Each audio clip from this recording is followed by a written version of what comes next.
SLBC టెన్నెల్లో 18వ రోజు సహాయక చర్యలు కొనసాగుతున్నాయి. రోబోటిక్స్ బృందం రోబోతో సొరంగంలోకి వెళ్ళింది.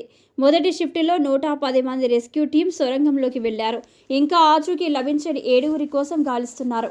నాగర్ కర్నూల్ జిల్లాలోని దోమలపెంట సమీపంలోని ఎస్ఎల్బీసీ సొరంగం వద్ద సహాయక చర్యలు కొనసాగుతున్నాయి. ఫిబ్రవరి 22న జరిగిన విషాద ప్రమాదంలో 8 మంది వ్యక్తులు చిక్కుకున్నారు. సొరంగం నుంచి మొదటి మృతదేహాన్ని వెలికి తీసిన తర్వాత రెస్క్యూ బృందాలు మరో 2 మృతదేహాలను గుర్తించినట్లు చెప్పాయి. మొదటగా వెలికి తీసిన మృతదేహం tunnel boring machine operator Gurpreet Singh ది అని గుర్తించారు. కేరళ నుండి జాగిలాలను రప్పించిన తర్వాత సహాయక చర్యలలో పురోగతి గమనించబడింది.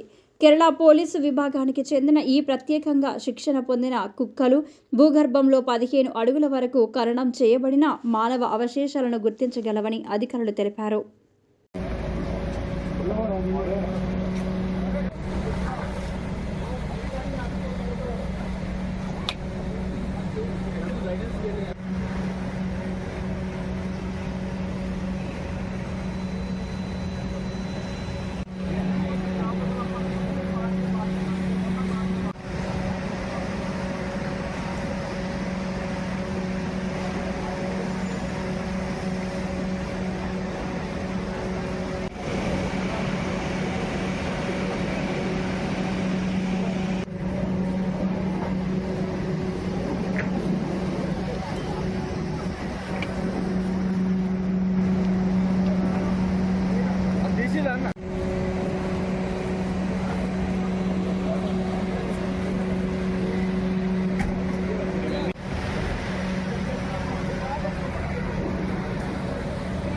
पानी का डब्बा है क्या?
Wait.